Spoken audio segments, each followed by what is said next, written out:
This is the recording that I was concerned about. Um, but I just wanted to mention it's something I've been thinking about, and I'm pretty sure I'm not the only parent or person that spends time with children, teacher, educator, anything like that spends time with children that has thought about this. But why don't they? Why don't the manufacturers and distributors, mainly the manufacturers of markers, specifically specifically markers like coloring markers and even dry erase markers. Even though I mean, actually, what I'm going to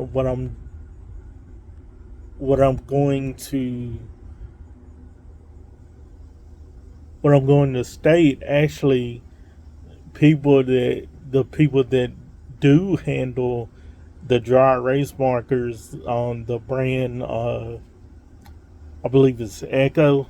I believe it's Echo. Have done something similar to what I'm getting ready to talk about. But why don't the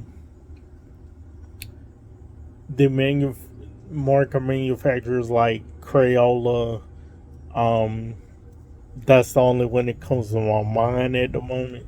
But why don't they, with everything becoming, everything dealing with children becoming magnetized, why will they not come out or distribute, create, what have you, a marker with a magnetic top?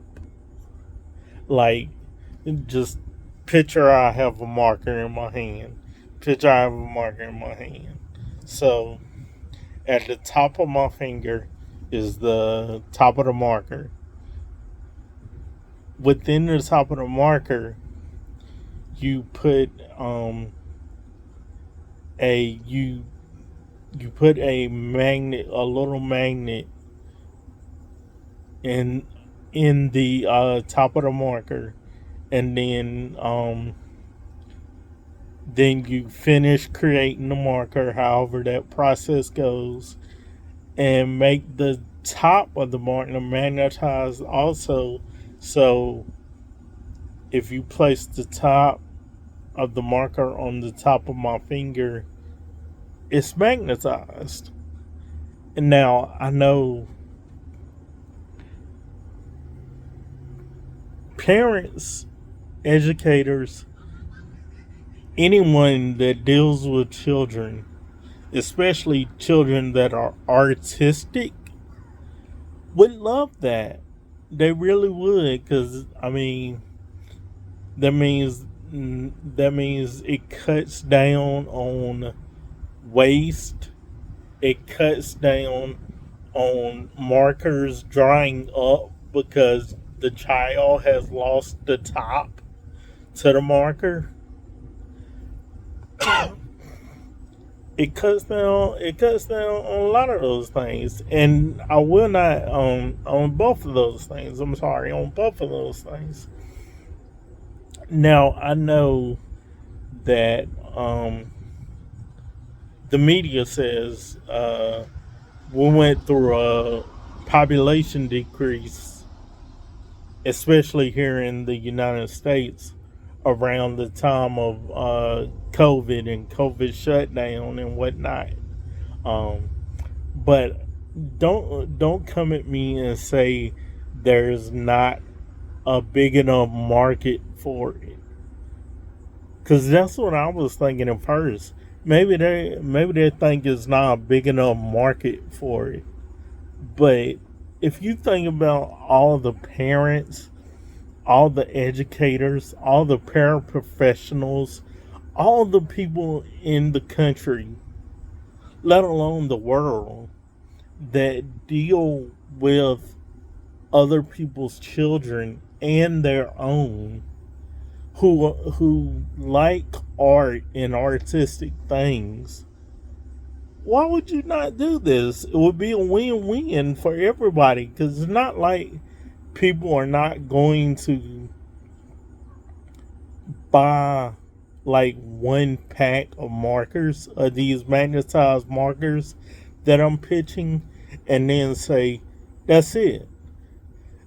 They're not going to do that, because this is a capitalistic, consumer based economy, society, whatever. So don't come at me and say it's not a big enough market. And you may take a profit hit. You know, your profits may go down a tad, just a tad. Or, you know, you may have to spend a little more on production and materials and stuff.